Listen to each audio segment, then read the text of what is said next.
जय सिया राम बच्चों, मैं अंजलि तिवारी आज शब्द रूपों की उसी श्रृंखला में आप लोगों के समक्ष युष्मद शब्द रूप को लेकर उपस्थित हूँ। आइए जानते हैं युष्मद शब्द रूप के रूप किस तरह से चलते हैं सातों विभक्तियों तथा तीनों वचनों में, तथा आप सहजता से उसे कैसे याद रख पाएंगे और वो कौन सी ट्रिक है जो आज आप इस कक्षा में जानेंगे, जो जिससे कि आप शब्द देखते ही ये पहचान पाए कि ये इस विभक्ति और इस वचन का रूप है। तो आइए सारे तरीकों को हम और आप आज की इस कक्षा में जानेंगे। अविलंब हम अपने युष्मद शब्द रूप की ओर बढ़ते हैं। बच्चों, युष्मद जो कि एक सर्वनाम शब्द रूप है। बच्चों, कल की कक्षा में आपने अस्मद शब्द रूप को पढ़ा जो कि एक सर्वनाम शब्द रूप है जिसका अर्थ होता है मैं। सर्वनाम के विषय में मैंने आप सभी को बताया सर्वनाम क्या होता है, संज्ञा क्या होती है।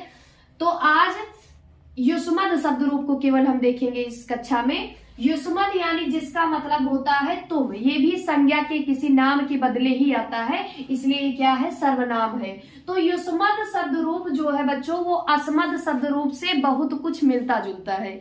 यदि आपको भली प्रकार से अस्मद शब्द रूप याद हो गया तो युष्मद शब्द रूप आप कोई बिना दिक्कत के याद कर सकते हैं आराम से।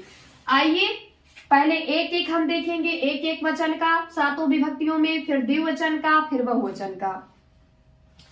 पहले अगर बच्चों आपको इस पे देखने में परेशानी अनुभूति हो रही हो तो फिर आप अपनी पाठ्य पुस्तक में युष्मद शब्द रूप को खोलकर अपने सम्मुख रख लें तथा एक एक शब्द हमारे बाद दोहराएं। तो आइए शुरू करते हैं। बच्चों, जैसा कि आप सभी को पता है विभक्तियों की संख्या कितनी होती है, 7। प्रथमा, द्वितीया, तृतीया, चतुर्थी, पंचमी, षष्ठी, सप्तमी। सर्वनाम शब्द रूप में एक बात है कि आपको संबोधन में उनके रूप नहीं पढ़ने, केवल सातों विभक्तियों में ही पढ़ना है। इससे पहले आपने जो संज्ञा शब्द रूप पढ़े उसमें आपको 8 रूप पढ़ने थे, यानी 7 विभक्तियों में और एक संबोधन में भी पढ़ना था। लेकिन जो आपका युष्मद शब्द रूप है इसमें आपको ओनली 7 विभक्तियों में इनके रूप पढ़ने हैं, संबोधन आपको नहीं पढ़ना है। तो आइए शुरू करते हैं। एक वचन, पहले युष्मद शब्द रूप का हम एक वचन, द्विवचन, बहुवचन इस तरह से देखेंगे, फिर उसके बाद हम एक एक वचन पूरा देखेंगे। त्वम, युवाम, यूयम, त्वाम, युवाम, युष्मान। बच्चों, यहाँ पे ध्यान देने वाली बात यह है कि प्रथमा और द्वितीया तीनों वचनों में जो जो शब्द लिखे हैं सबके लास्ट में हलंत लगा है, इसे आपको विशेष ध्यान रखना है। देखिए, त्वम, युवाम, यूयम, त्वाम, युवाम, युष्मान, सब में पीछे हलंत लगा है लास्ट वाले वर्ण पे। फिर तृतीया में है त्वया युवाभ्याम युष्माभिः, तुभ्यम युवाभ्याम युष्मभ्यम, त्वत् युवाभ्याम युष्मत्, तव युवयोः युष्माकं, त्वयि युवयोः युष्मासु। एक बार पुनः पढ़ते हैं। त्वम युवाम यूयम, त्वाम युवाम युष्मान, त्वया युवाभ्याम युष्माभिः, तुभ्यम युवाभ्याम युष्मभ्यम, त्वत् युवाभ्याम युष्मत्, तव युवयोः युष्माकं, त्वयि युवयोः युष्मासु। बच्चों, आपको जैसे बुक में आपके लिखा है बिल्कुल वैसे ही, जैसे शब्द लिखा है वैसे उसको उसी रूप में पढ़ना है, क्योंकि हिंदी में प्रायः ऐसी गलतियां हो जाती हैं उच्चारण संबंधी। यदि हम किसी शब्द को गलत पढ़ते हैं तो उसको गलत लिखते भी हैं। तो इसके लिए आपको शब्दों को बिल्कुल शुद्ध, बिल्कुल उसी रूप में पढ़ने का प्रयास करना चाहिए जिस रूप में वो लिखे हैं। तो इससे आपको लेखन संबंधी कोई भी गलती नहीं होगी, ना ही तो आपको पठन संबंधी उसके कोई गलती होगी। तो आप बिल्कुल एक एक शब्द को अपने माइंड में अंकित करें कि कैसे लिखा है। 2 लाइन में जितने भी लास्ट वाले, हर शब्द के लास्ट में जो वर्ण है उसके नीचे हलंत लगा है, आपको इसे विशेष ध्यान रखना है। अगर मान लीजिए आपसे परीक्षा में त्वम पूछ रहा है, त्वम किस विभक्ति और वचन का रूप है, तो आपको पता होना चाहिए प्रथमा विभक्ति एक वचन। यदि ऑप्शन में कहीं त्वम इस प्रकार लिखा मिल जाए आपको त्वम जिसमें नीचे हलंत ना लगा हो तो ये बिल्कुल रॉन्ग है, आपको इसे विशेष ध्यान रखना है। रूपों को आप यथासंभव लिखकर ही याद करें, 4 से 5 बार अच्छे ढंग से लय के साथ पढ़ें, याद करें, तत्पश्चात आप लिखें भी उसे, क्योंकि आपको परीक्षा में लिखने के लिए आएगा, ना कि आपको बोलने के लिए आएगा। तो अगर आप लिखकर अच्छे ढंग से उसे याद करेंगे तो आप कोई भी गलती परीक्षा में नहीं करेंगे और आप पूरे अंक आपको पेपर में मिलेंगे। देखिए, अब अभी तक आपने युष्मद शब्द रूप तीनों वचनों में एक सामान्य तरीके से पढ़ा। अब आइए एक वचन हम लोग लय के साथ कैसे पढ़ते हैं आप सभी परिचित हैं। आइए स्टार्ट करते हैं। पहले एक एक शब्द हम इसका पढ़ेंगे। त्वम, त्वाम, त्वया, तुभ्यम, त्वत, तव, त्वयि। त्वय नहीं कहना है, ध्यान रखना है। त्वयि छोटी ई की मात्रा है, इसको भी ध्यान रखना है। त्वम, त्वाम, त्वया, तुभ्यम, त्वत, तव, त्वयि। पहले एक एक शब्द को अच्छे ढंग से क्लियर करके पढ़े, कैसे लिखा है बिल्कुल वैसे ही उच्चारित करें। फिर उसके बाद दो दो शब्द पढ़े, फिर चार चार राग के साथ पढ़े, बिल्कुल लय के साथ। त्वम, त्वाम, त्वया, तुभ्यम, त्वत, तव, त्वयि। अब आइए लय के साथ पढ़ना शुरू करते हैं।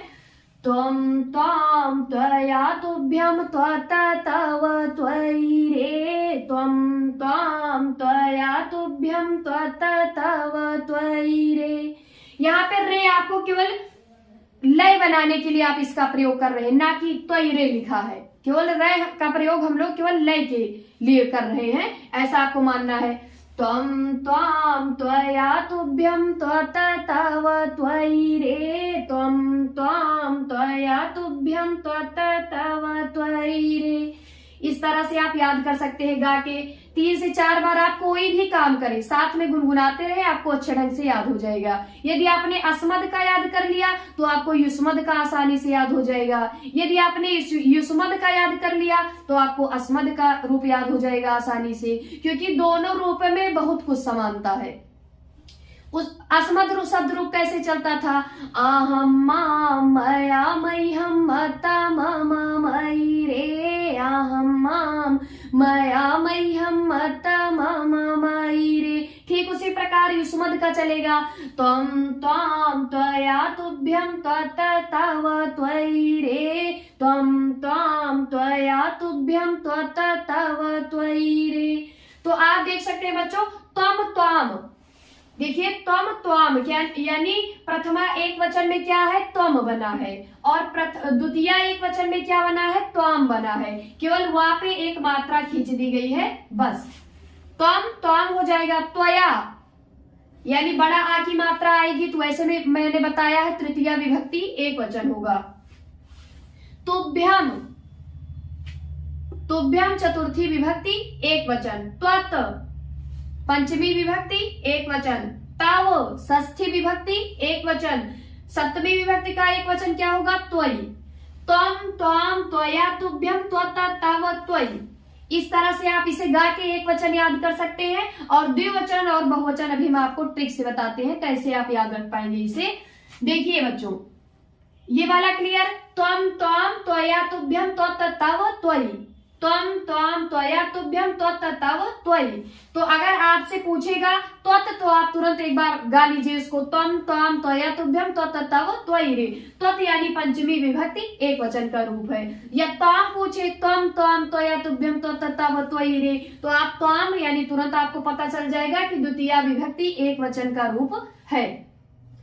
तो एक वचन आपने क्लियर कर लिया। अब आइए द्विवचन की बात करते हैं। द्विवचन जैसा कि मैंने बताया कि द्विवचन में यानी प्रथमा द्वितीय द्विवचन में जो बिल्कुल समान समान रहता है लगभग, जैसे युवाम, युवाम बिल्कुल आसान है, दोनों एक जैसा है, कोई दिक्कत नहीं होगी। फिर तृतीया, चतुर्थी, पंचमी, भ्याम मैंने सब में कॉमन बताया है। हर रूप में आपको तृतीया, चतुर्थी, पंचमी, द्विवचन में हमेशा भ्याम भ्याम मिलेगा। युवाभ्याम, युवाभ्याम, युवाभ्याम 3 बार आपको भ्याम भ्याम करके बनाना है। 2 बार आपको युवाम, युवाम, उसके बाद युवाभ्याम, युवाभ्याम, युवाभ्याम 3 बार आपको कर लेना है। तृतीया, चतुर्थी, पंचमी, द्विवचन। फिर उसके बाद 2 बार योह योह करके युवयोह, युवयोह आसानी से याद हो जाएगा, यानी 2 बार युवाम युवाम हो जाएगा। फिर 3 बार भ्याम भ्याम करके युवाभ्याम, युवाभ्याम, युवाभ्याम। फिर 2 बार योह योह, युवयोह, युवयोह। द्विवचन का रूप आपका क्लियर हो गया। फिर आइए बहुवचन की बात करते हैं। बहुवचन जैसा कि मैंने बताया कि द्विवचन में यानी प्रथमा द्वितीय द्विवचन में जो बिल्कुल समान समान रहता है लगभग, जैसे युवाम, युवाम बिल्कुल आसान है, दोनों एक जैसा है, कोई दिक्कत नहीं होगी। फिर तृतीया, चतुर्थी, पंचमी, द्विवचन में हमेशा भ्याम भ्याम मिलेगा। प्रथमा बहुवचन में युष्मद शब्द रूप का रूप बनेगा यूयम। उसमें बनता था अहम आवाम वयम, ये चलेगा तम युवाम यूयम, यानी प्रथमा बहुवचन यूयम। और युष्मान द्वितीय बहुवचन, जैसे अहम आवाम वयम माम आवाम अस्मान, इसमें तम युवाम यूयम त्वाम युवाम युष्मान, तो यानी द्वितीय विभक्ति बहुवचन। और युष्मा भी या आई करके आएगा तो आप तुरंत जान ही जाएंगे तृतीय विभक्ति बहुवचन, क्योंकि बहुत सारे रूपों में ये चीजें कॉमन रहती हैं। तो युष्मा भी तृतीय विभक्ति बहुवचन का रूप है। फिर चतुर्थी बहुवचन में आपका बनेगा युष्मभ्यम। फिर पंचमी बहुवचन में बनेगा युष्मत, उसमें क्या बनता था अस्मत, इसमें क्या बनेगा युष्मत। फिर षष्ठी बहुवचन में बनेगा युष्माकम, उसमें क्या बनता था अस्माकम। सप्तमी बहुवचन में युष्मासु। ध्यान रखें यहाँ पे छोटा सा है, जिसे दंती सा हम आप बोलते हैं, तो दंती सा लास्ट में है और बीच में ये मतलब मूर्धन्य सा है, तो लेकिन लास्ट में जो इसके है वो है दंती सा युष्मासु। तो ये था बच्चों आपका युष्मद शब्द रूप। एक बार इस तरह से पढ़ लेते हैं, तम युवाम यूयम त्वाम युवाम युष्मान त्वया युवाभ्याम युष्माभिः तुभ्यम युवाभ्याम युष्मभ्यम त्वत् युवाभ्याम युष्मत तव युवयोः युष्माकम त्वयि युवयोः युष्मासु। अब बच्चों इसे आप अच्छे ढंग से गा के याद कर लें, और याद करने के पश्चात आप 4 से 5 बार इसे लिखें, क्योंकि कई बार बच्चों से गलतियां हो जाती हैं कि वो हलंत लगाना भूल जाते हैं। तो कहाँ कहाँ हलंत है अभी मैंने आपको बताया, आप वैसे लगा के बिल्कुल उसी रूप में जैसे आप बुक में है वैसे ही पढ़ें और बिल्कुल वैसे ही शुद्ध लिखने का प्रयास करें। कल हम पुनः उपस्थित होंगे आप लोगों के समक्ष अगले शब्द रूप को लेकर।